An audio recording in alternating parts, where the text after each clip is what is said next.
Hi, I'm Lori Lamb, Credit Education Supervisor and Certified Consumer Credit Counselor for Springboard. Welcome to Identity Theft, Protecting and Restoring Your Good Name, brought to you by Springboard. Springboard is a nonprofit organization founded in 1974.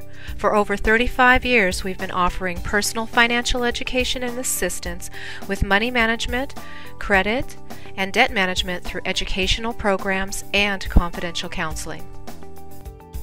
Springboard is accredited by the Council on Accreditation, members of the National Foundation for Credit Counseling, certified by the Department of Housing and Urban Development, and members of the Better Business Bureau, or BBB.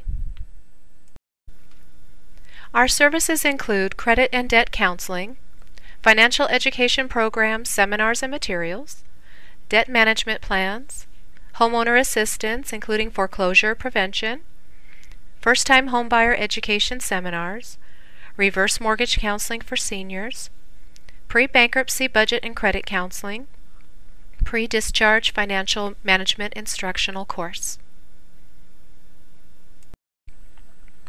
Identity theft has been the #1 complaint filed with the Federal Trade Commission for the past 5 years.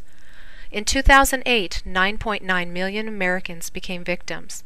This was an increase of 22% from the previous year. The average consumer cost to clear up the identity theft decreased 31%, from an average of $718 to $496. Victims every day are unjustly harassed by debt collectors, denied credit, or employment opportunities. In the study, it has been found that young adults ages 18 to 24 and women suffer higher rates of identity theft or fraud than any other age group. Younger victims are almost twice as likely as any other age groups to be victimized by people they know, such as friends, roommates, and neighbors. This means that we must be extra vigilant about protecting our private financial data inside our homes. Identity theft is when your personal information is stolen, such as your name, address, social security number, date of birth, PINs, passwords, and then they're used by the thief to gain access to your existing accounts, open new accounts in your name to purchase goods and services. Here are the top 10 ways thieves steal our information.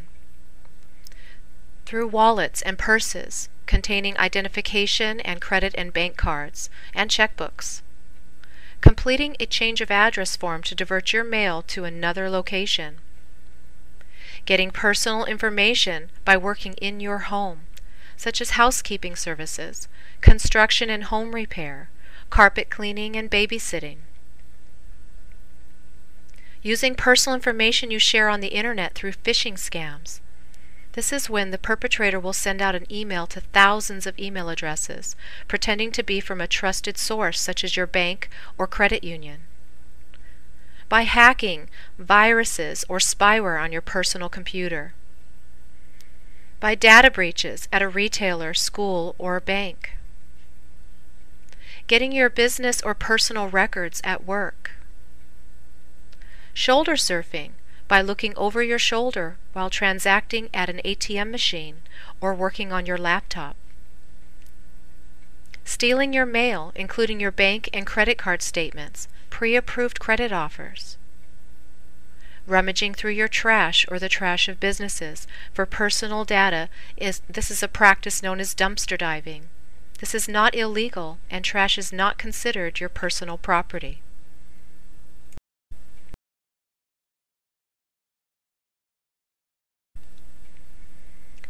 Here is an example of a phishing email.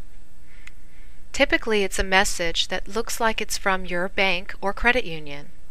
And in the content of the message is a link for you to click and log in with your personal PINs, passwords, social security numbers, so the thieves may capture that data. It is recommended that you never click on a link in an email message from your bank or credit union.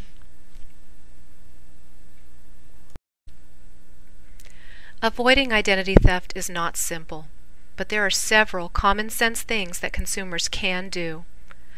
The identity theft problem has been studied for several years, and here are some suggestions for consumers.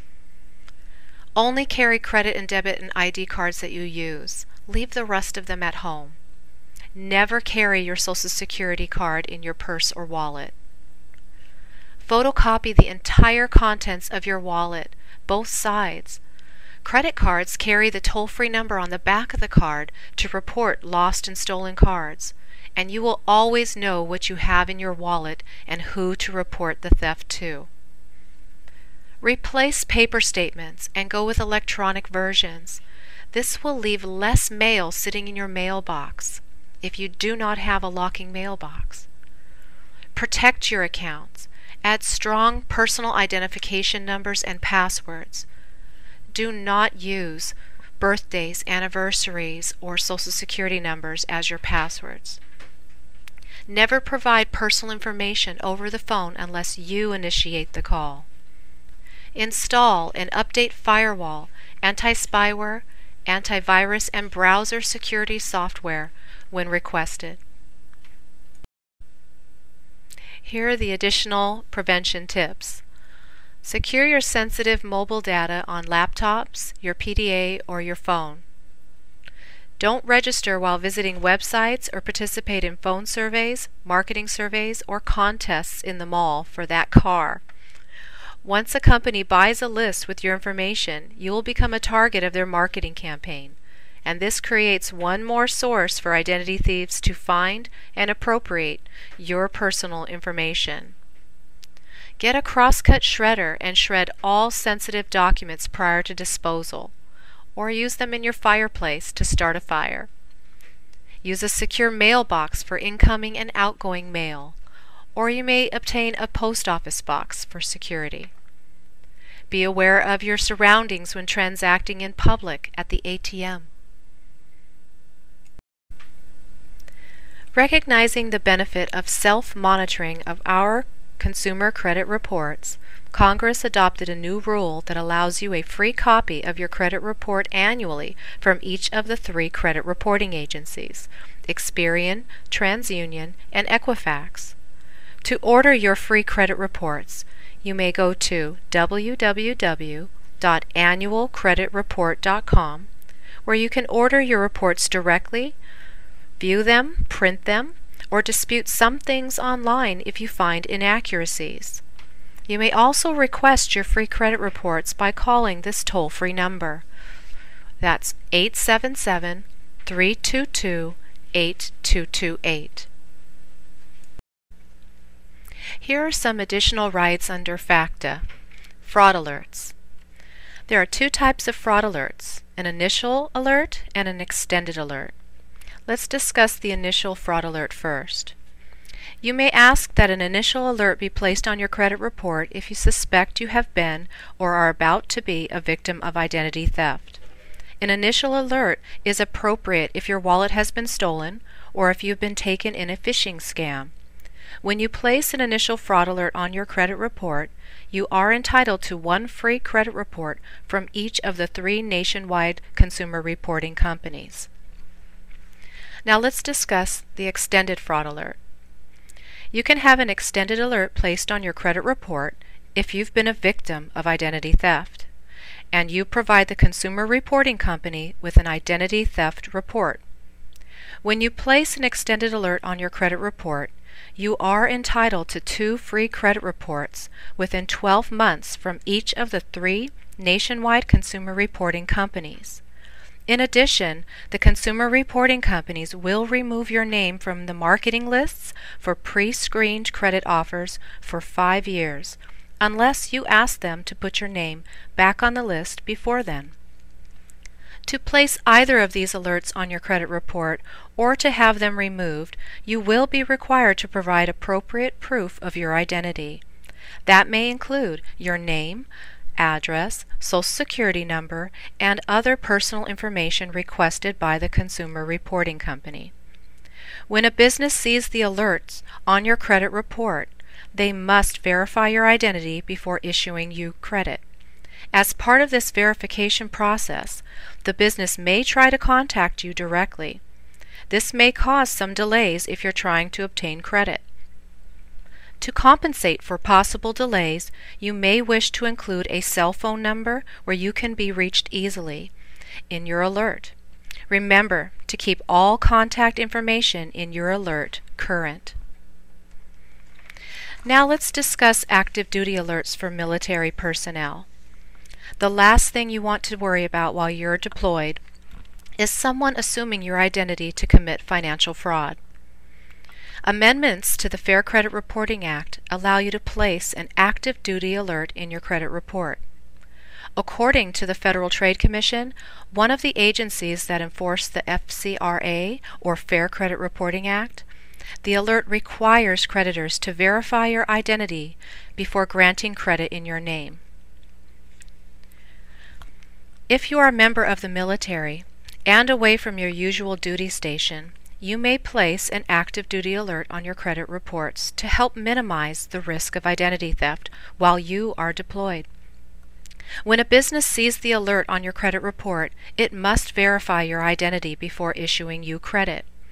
The business may try to contact you directly, but if you're on deployment, that may be impossible. As a result, the law allows you to use a personal representative to place or remove an alert. Active duty alerts on your report are effective for 1 year, unless you request that the alert be removed sooner. If your deployment lasts longer, you can place another alert on your credit report.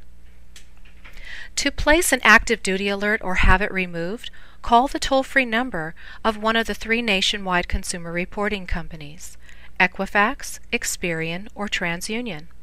The company will require you to provide appropriate proof of your identity, which may include your Social Security number, your name, address, and other personal information. The company you call is required to contact the other 2. They will place an alert on their versions of your report.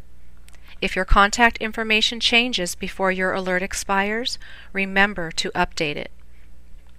When you do place an active duty alert, you'll be removed from the credit reporting company's marketing list for pre-screened credit card offers for 2 years, unless you ask to go back on the list before then. Pre-screened offers, sometimes called pre-approved offers, are based on information in your credit report that indicates you meet certain criteria set by the offer. These pre-approved offers coming to your address while you are deployed are risky and can be used by someone else pretending to be you. So it's best to opt out of these pre-approved offers while deployed. Disputing inaccurate information. Additional FACTA provisions. Previously, disputes about the accuracy of information in a consumer report had to be made directly to the consumer reporting agency. Under the new FACTA provisions, a consumer may dispute inaccurate information directly with a furnisher, that is, a creditor, that is, a financial institution.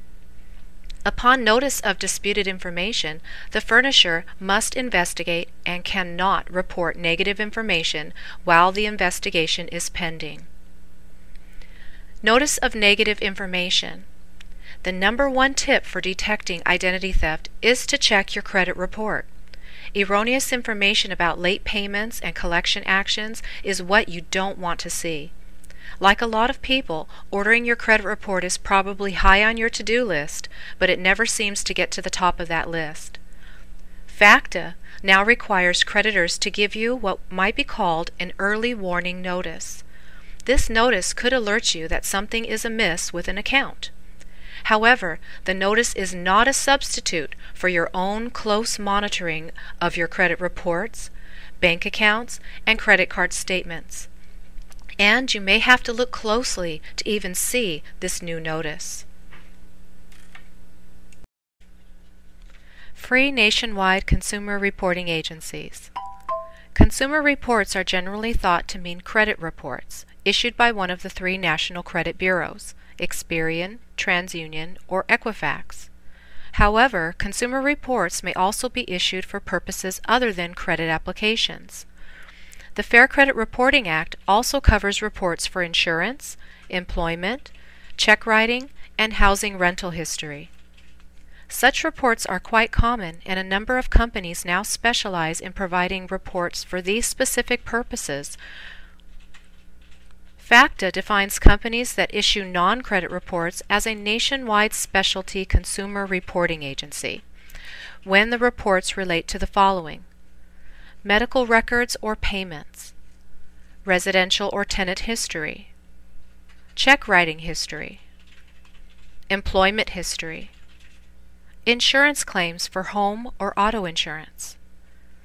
If you are a victim of identity theft, you may want to request a copy of the nationwide specialty consumer reports and inform them that you are a victim.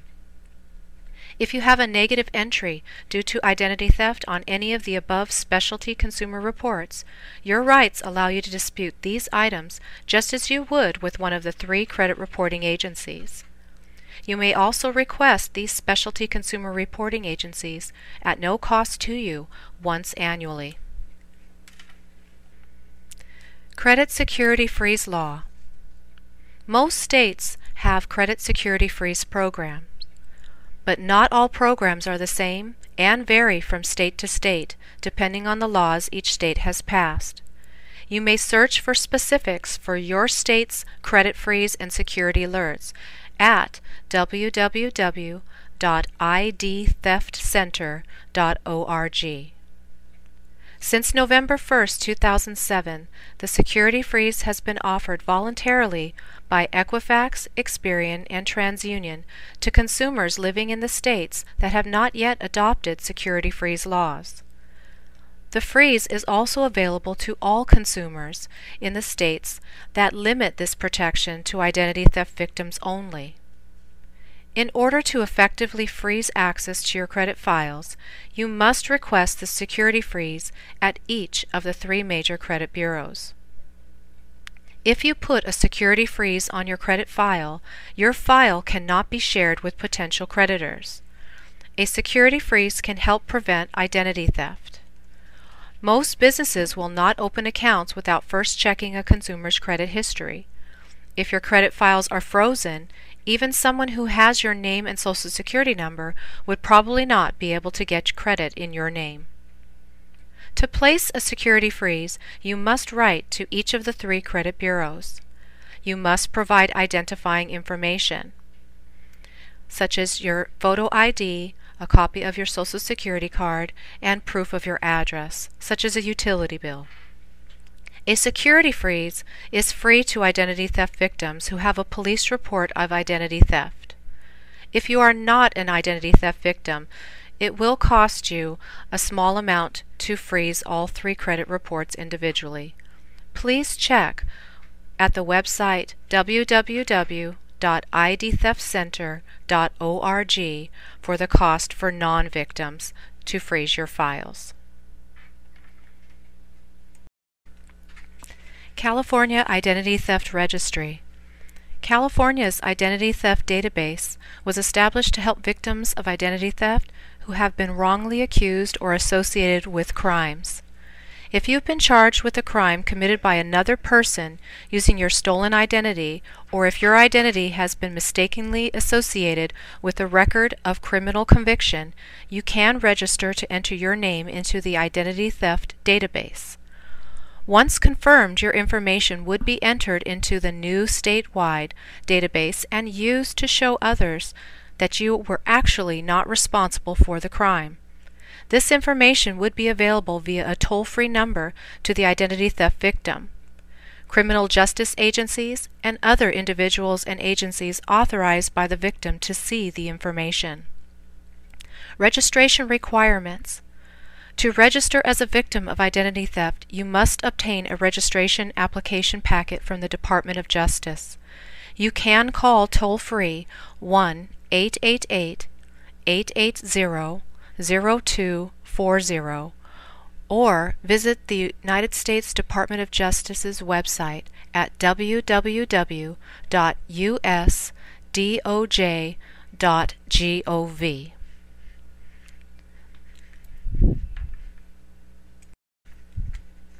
Opting out. Opting out of pre-screened or pre-approved credit offers of credit reports for marketing. Can the information in my credit file be used for any other purposes? Yes. The practice of generating and selling lists for use in pre-approved credit and insurance offers is allowed by law. TransUnion, Experian, and Equifax all engage in selling lists of consumers who meet certain criteria in order to receive a firm offer of credit or insurance. This is the source of the many pre-approved credit offers most consumers receive in the mail. Pre-approved and so-called firm offers of credit, however, can be somewhat misleading. A creditor may legally look at your credit report before making the offer. This is called a soft inquiry and does not affect your credit score. If you respond, the creditor may again access your report before you are actually granted credit. This would be a hard inquiry and may affect your credit score. They can deny your credit application at that time. This is explained in the fine print on the pre-approved offer. The law does not allow credit reporting agencies to compile and sell information from credit reports for the purpose of direct marketing. You can remove your name from any list compiled by a credit reporting agency, whether the list is for pre-approved credit offers or direct marketing. To opt out, that is, to remove your name from the mailing lists compiled by credit bureaus, you may call the toll-free number all credit reporting agencies are required by law to maintain for this purpose. You may call 888-5-OPT-OUT or 888-567-8688.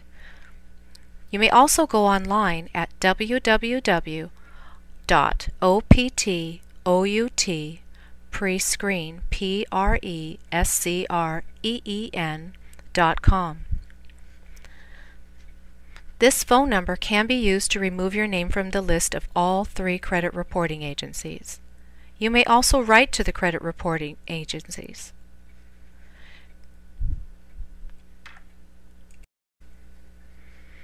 Opting out continued.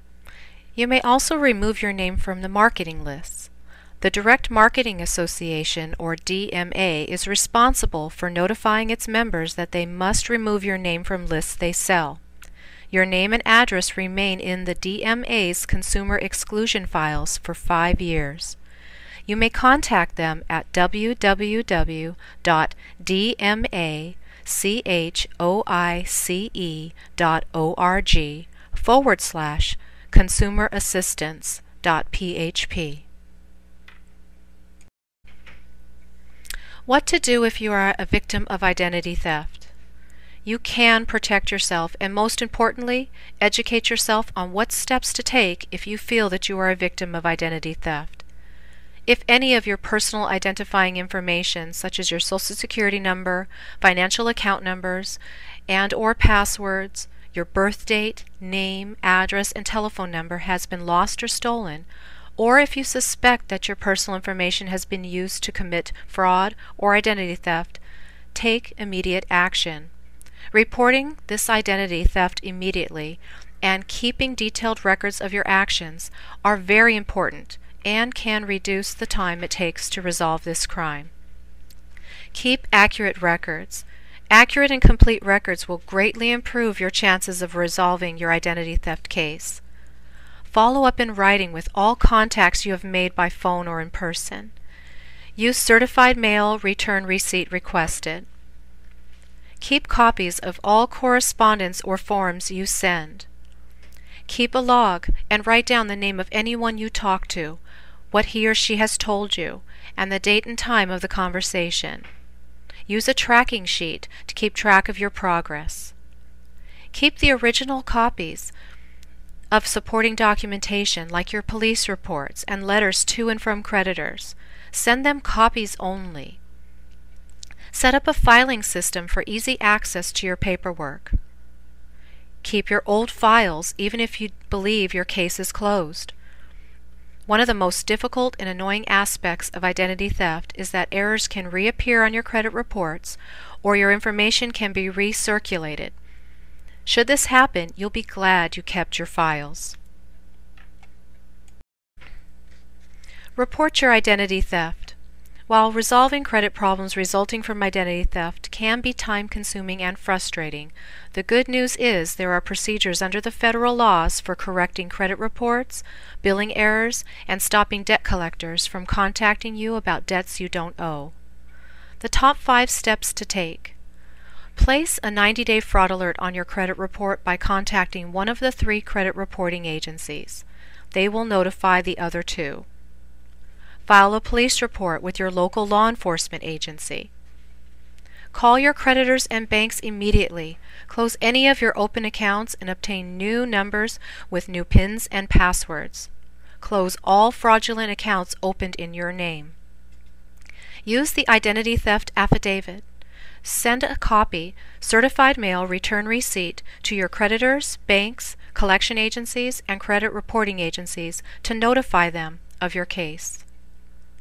File a complaint with the Federal Trade Commission.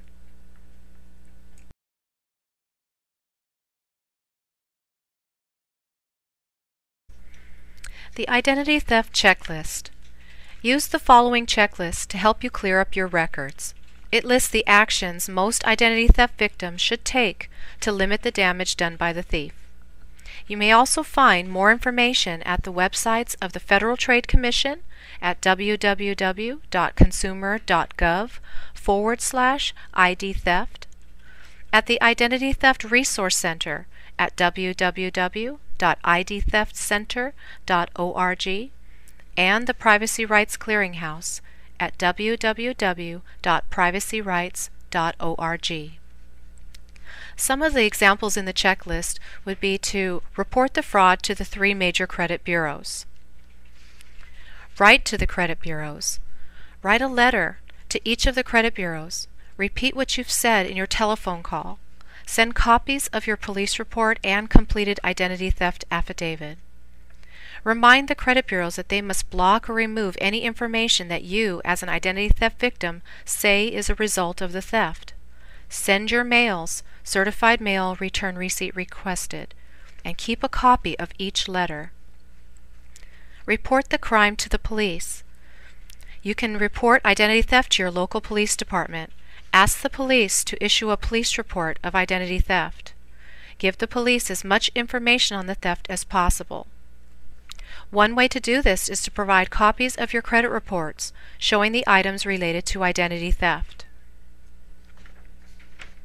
Request information on fraudulent accounts. When you file your police report of identity theft, the officer may give you forms to use to request account information from credit grantors, utilities, or cell phone service companies. If the officer does not do this, you can use the form available from the Office of Privacy Protection at their website, www.privacy.ca.gov. Also check with your local state as to the options of checking for this form. The form is called Requesting Fraudulent Transaction or Account Information. When you write to your creditors where the thief has opened or applied for accounts, send copies of the forms along with copies of your police report. Give the information you receive from creditors to the officer investigating your case. Call all your creditors. Call creditors for any accounts that the thief opened or used. When you call, ask for the security or fraud department. Write to your creditors. Write a letter to each creditor where an account was opened or used in your name. Repeat what you said in your telephone call. Send a copy of your police report. Review your credit reports carefully. When you receive your credit reports, read them carefully. Look for accounts you don't recognize. Look in the inquiries section for names of creditors from whom you haven't requested credit. Use the identity theft affidavit. Creditors may ask you to fill out fraud affidavits. The Federal Trade Commission's ID theft affidavit is accepted by the credit bureaus and by most major creditors. Send copies of the completed form to creditors where the thief opened accounts in your name. Also send copies to creditors where the thief made charges to your account, to the credit bureaus, and to the police. The form is available on the Federal Trade Commission's website at ftc.gov. Notify all the different agencies applicable to your case. Use our resource section to learn more. Also, download the Federal Trade Commission's Identity Theft Affidavit at www.ftc.gov.